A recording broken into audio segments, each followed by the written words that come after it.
Bonjour. George Orwell disait « Mon point de départ est toujours un besoin de prendre parti, un sentiment d'injustice. Quand je m'installe pour écrire un livre, je ne me dis pas « je vais créer une œuvre d'art ». J'écris ce livre parce que je voudrais dénoncer un mensonge, je voudrais attirer l'attention sur un problème et mon premier souci est de me faire entendre. Mais il me serait impossible de poursuivre la rédaction d'un livre ou même simplement un long article si cette tâche ne constituait pas aussi une expérience esthétique.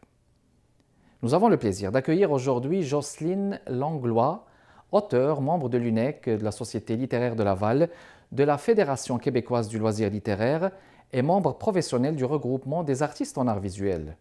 Jocelyne est auteure de 2 recueils de poésie, Ces ombres qui nous caressent, La confrérie des poètes retrouvés. Elle est aussi l'auteur de Jouer le jeu et Puzzle, qui est son tout premier roman, un polar publié chez les éditions Apothéose. Ici Kamal Benkiran, bienvenue chez Art et Lettres.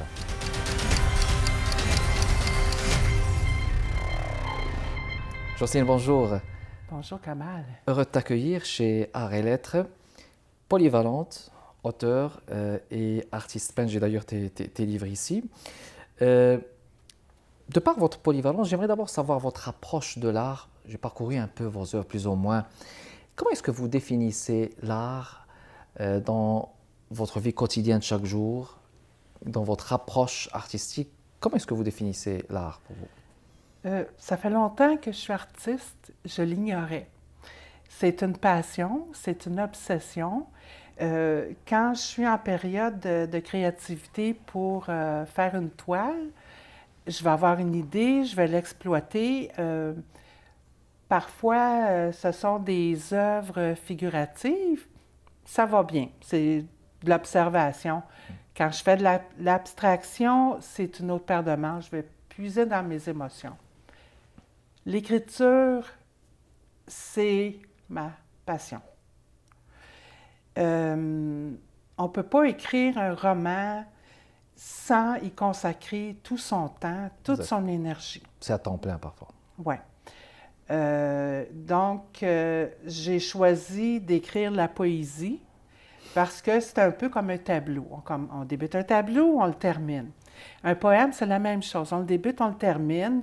On a des œuvres inachevées, on a des projets, on a des idées. Mais mon roman Puzzle, ça fait quand même longtemps que je l'ai débuté. Et les circonstances ont fait en sorte que le moment était venu de le terminer. Mais pour répondre à la question, l'art, c'est une obsession. Peinture, écriture. Je suis une personne qui a organisé aussi beaucoup de projets, des projets d'exposition, des activités communautaires. J'avais aussi des œuvres qui sont accompagnées de poèmes. Oui. Il n'y a pas de limite à la créativité. Vous savez, c'est un peu comme quelqu'un qui fait de la cuisine puis qui fait une belle tarte aux cerises, aux pommes. Bien, quand la tarte est chaude, quand tu coupes un morceau, il y a toujours un petit peu de jus qui coule à côté. Oui, et c'est ce qui fait... petit peu à tout. Oui. Alors, je pense que c'est un petit peu pour ça que les artistes vont toujours pratiquer une autre forme d'art. C'est plutôt rare que quelqu'un ne va faire que du piano. Ils vont jouer de l'accordéon, etc. Donc, pour vous, l'art, ça pourrait être une urgence, comme une Absolument. nécessité pour vivre et une joie aussi, oui. pour pouvoir vivre, parce que l'art, ça peut ramener, ça peut provoquer la joie, la félicité, le bonheur de pouvoir vivre et survivre. En parlant justement de l'art visuel, comme artiste peintre, et puis en parcourant aussi votre cheminement, je remarque que vous avez exposé beaucoup plus de 200 expositions Oui. dans des galeries. C'est bien, c'est beaucoup de dynamisme. Vous voulez transmettre quoi normalement à travers ce dynamisme, je dirais? J'ai commencé la peinture avec le figuratif surtout. Alors, je trouvais quelque chose de beau, puis je voulais le reproduire sur toile. Même à l'âge de 16-18 ans, je faisais du portrait, j'avais du talent, mais j'ai un handicap visuel qui fait que je ne peux pas donner autant de détails qu'un autre artiste. J'aime ça. C'est quelque chose qu'on aime. Ça peut être le tricot, n'importe quoi, mais le besoin était là. Souvent, je disais à mon mari, « Ah, regardons tel paysage, ah, que c'est beau. Il y avait des peupliers qui étaient droits, le paysage qui était comme ça, le fleuve qui était là en arrière et le mouvement. Ah, Mais tout ça, fallait le faire. ça peut être une thérapie aussi, hein? Oui, oui, oui. En fait, ça m'a aidé, moi, à surmonter la fibromyalgie. D'accord, d'accord. Pas en me disant, je vais faire de l'art-thérapie pour guérir de la fibromyalgie, parce qu'on ne guérit pas. J'ai que de petites séquelles, mais j'ai pu exprimer mon côté artistique. Puis, je pense qu'à quelque part, les personnes qui sont vraiment artistes à l'intérieur d'elles-mêmes, elles doivent exprimer leur art. Oui. Parce que la maladie, là, la fibromyalgie, pour moi, là, c'est une maladie de l'âme, du corps et de l'esprit. Oui. Les trois vont ensemble. Et l'art, ça pourrait permettre de guérir ça. C'est un exutoire Oui. pour évacuer, hein? Oui. Parce que ça permet aussi d'exprimer. Et l'art aussi, c'est l'esthétique. Ça permet de projeter du beau. Et le Oui. beau, ça guérit, hein, Oui, n'est-ce pas? oui, oui. Et j'aime pas... Bon, il y a des artistes qui expriment toutes sortes d'émotions. Moi, c'était pas ça. C'était la beauté, c'était Ouais. le calme. Et puis, généralement, dans mes œuvres, j'aime à ce que je produis fasse du bien, que Oui. l'écriture fasse du bien. Ça n'a pas besoin d'être joyeux puis drôle, mais il faut que la personne se reconnaisse, se retrouve. Puis, souvent dans mes poèmes, bon, ben il y a de la tristesse aussi, c'est normal.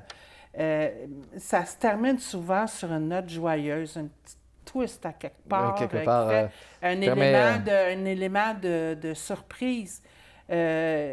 Si on lit quelque chose puis que c'est inintéressant, ben, on a perdu notre temps. Fait que moi, j'aime surprendre, j'aime avoir du plaisir. J'ai une bonne vivante. Ben, ça permet de bien vivre, quand vous dites. Ouais. Puis on n'oubliera pas que vous êtes romancière poète. J'ai ici vos livres, mesdames et messieurs. Bon, je vais les montrer, mais peut-être pas dans l'ordre. Peut-être Ces ombres qui nous caressent. Est-ce que Ces ombres qui nous caressent fait partie des premiers, hein? Le premier, absolument. C'est le premier, hein? Puis celui-là, je tenais à expliquer comment les poèmes avaient été créés.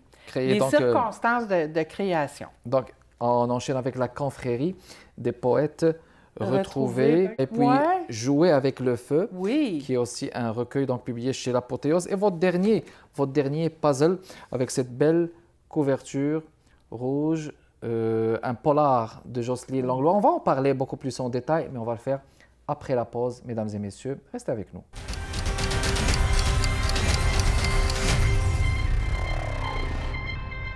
On est de retour, mesdames et messieurs, toujours dans le cadre de Art et Lettres avec notre invitée Jocelyne Langlois.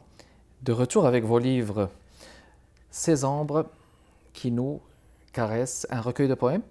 Oui, que des poèmes là-dedans. Je ne crois pas qu'il y ait de prose poétique. C'est arrivé en 2001 et mon mari et moi, on a été faire un petit voyage à Baie-Saint-Paul, Charlevoix. J'étais sur les traces de mes ancêtres. Je voulais trouver l'église où mes grands-parents se sont mariés, à la Malbaie. On a eu une méchante surprise. D'une part, l'église n'existait plus.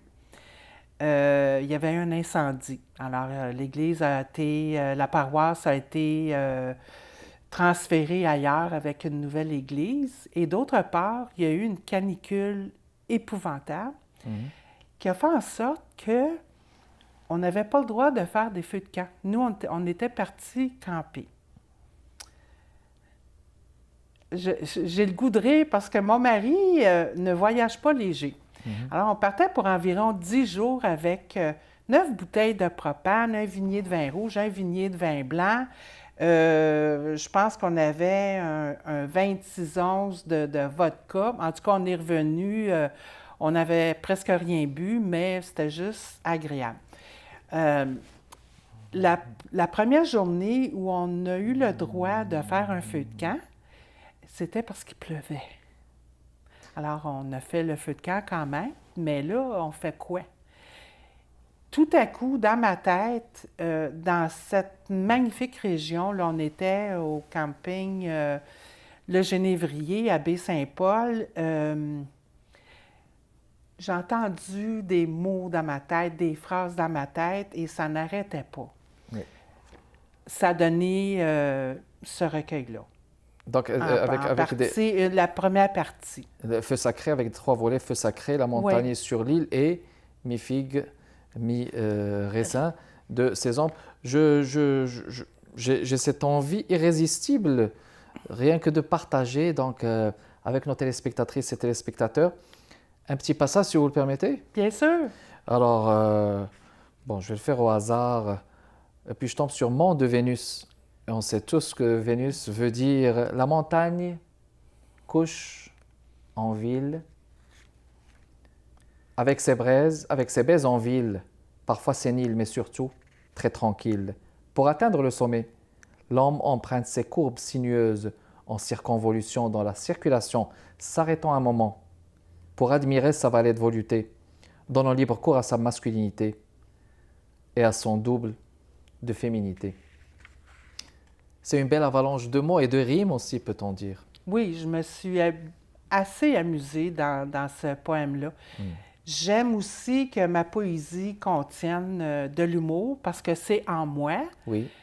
Puis ça a été aussi un de mes secrets pour me libérer de la fibromyalgie. Oui, donc ça a permis Très important. Un exutoire. Si vous permettez, Jocelyne, qu'on passe au prochain, la confrérie des poètes.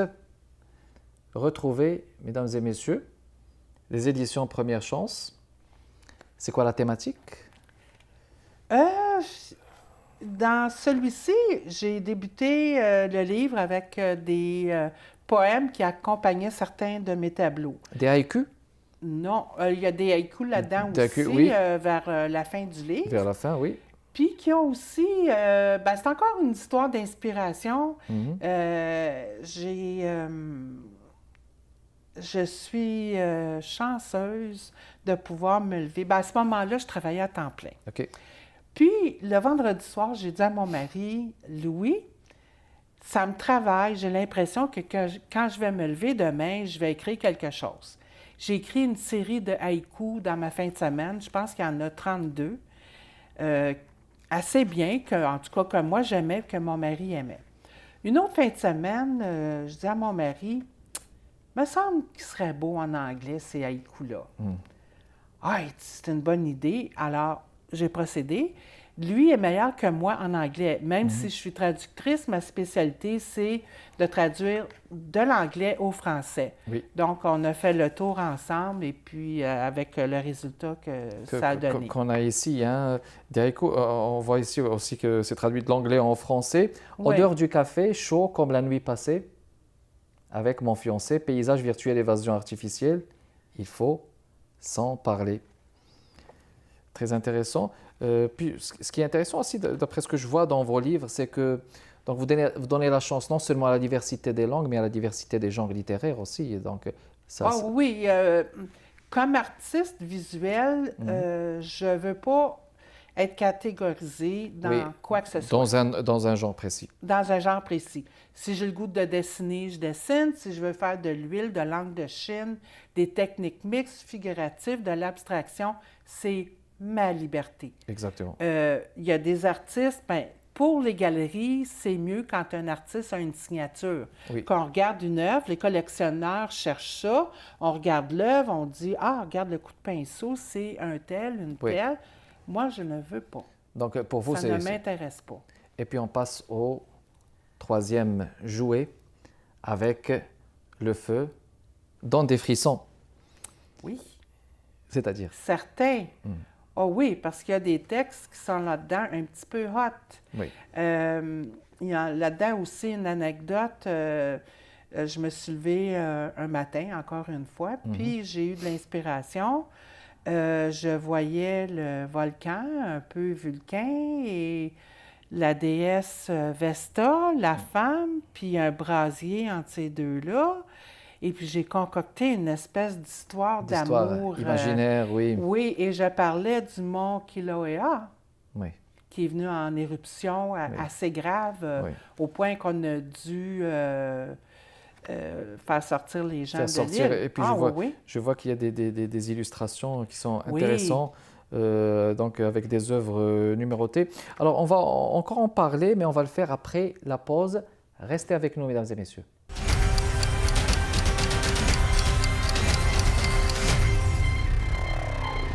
On est de retour, mesdames et messieurs, toujours avec Art et Lettres et notre invitée Jocelyne Langlois. Je parlais de jouer avec le feu et des illustrations qui s'y trouvent. Et il y a de beaux poèmes. Je ne sais pas si vous pouvez nous choisir un texte, un poème de votre choix. Ça. Il y a quelque chose de tribal dans sa chevelure de feu. Le corps qui se déhanche, les doigts s'allongeant de sa main qui divague, faisant tournoyer avec langueur bras et crinière dans toutes les directions. Elle danse, la flamme. Sa langue léchant la matière en une éternelle ronde. Ballet hypnotique, admiré dans la pénombre. Et voilà. Et bien voilà, Trouvez-vous ça un petit peu hot? Ben, je trouve ça d'une certaine sensibilité. Je pense que la littérature devrait être transcendante à tous les niveaux. Et ben, sinon, l'écriture n'aurait pas aussi son intensité et son charme. On enchaîne avec Jocelyne Langlois, mesdames et messieurs. Puzzle. Oui, mon bébé. Votre tout dernier. Le premier. Le premier, Oui. qui est un polar du genre. Et on vous a vu donc assez dynamique aussi pour le promouvoir. On a vu ça à travers les réseaux sociaux. De quoi ça parle, Jocelyne, Puzzle? Puzzle, c'est l'histoire d'un crime presque parfait. OK. Il y a Jacinthe qui décède à la journée de son 30e anniversaire de naissance. Son fiancé dans tous ses états. Son frère à elle aussi dans tous ses états. Elle n'a aucune raison, elle a donné aucun signe avant-coureur comme quoi elle voulait se suicider. Ils essaient de faire renverser la décision, les conclusions du coroner qui a conclu à un suicide. Parce qu'il y avait des notes, mais bon. Alors, c'est l'histoire de deux civils qui vont faire certaines démarches pour trouver des indices. Et ils finissent par trouver quelque chose. Et finalement, le titre, Puzzle, c'est comme on essaie de reconstruire à travers une enquête toute une histoire. Oui. On ne sait pas à quoi ça va aboutir dans le fond. Exact. Ben, c'est-à-dire que on sait qui a fait ça, mais comment est-ce qu'on va le prendre? Oui, on ne sait pas. On ne le sait pas. Alors, c'est au compte-gouttes. Ça a été extrêmement complexe à écrire parce qu'il y a plusieurs intrigues qui s'enchevêtrent.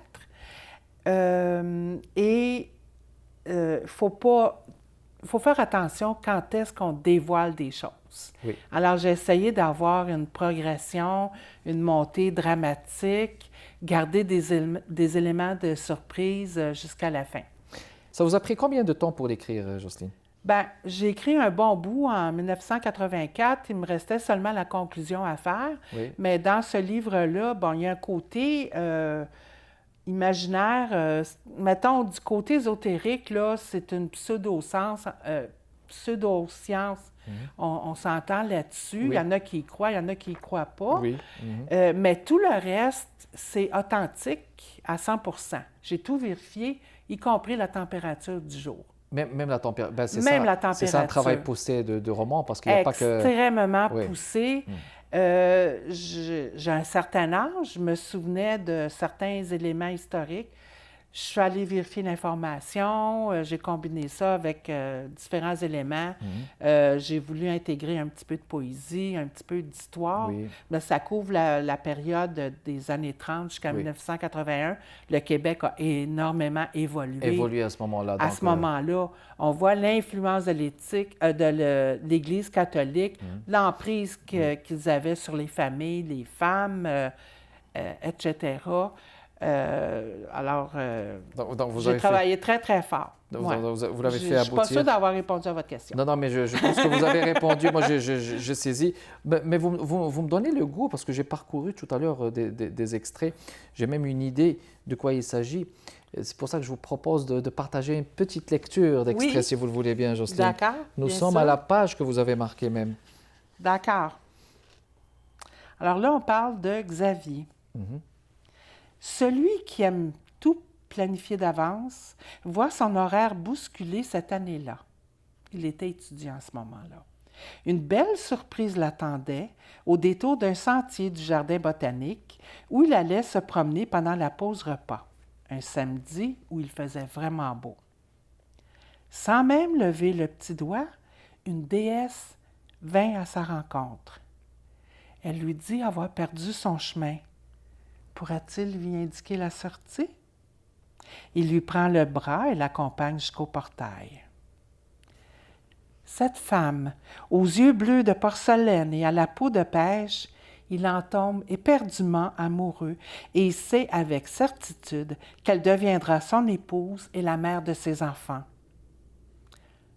Serait-elle Vénus, la déesse de l'amour, de la séduction et de la beauté?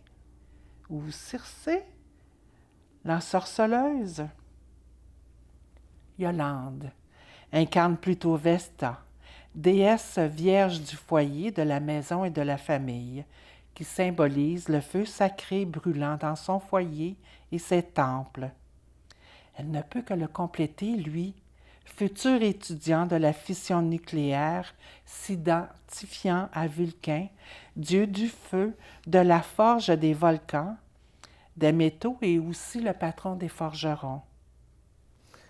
Vesta et Vulcain, ça ne pourra qu'engendrer un brasier d'amour éternel.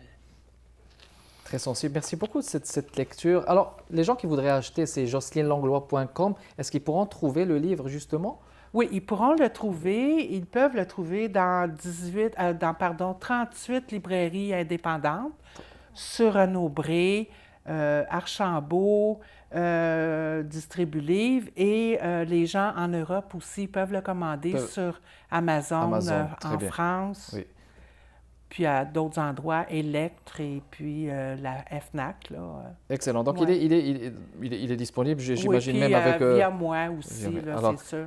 Jocelyne, merci beaucoup d'avoir répondu à cette invitation. Vous voyez, le temps file vite. Déjà, j'en reviens pas. Mais c'est un plaisir de vous avoir accueilli, d'avoir découvert aussi vos œuvres. C'était tout le temps qu'on avait, mesdames et messieurs. Merci beaucoup de votre intérêt, de votre fidélité. Kamal Benkiran avec vous. À la prochaine.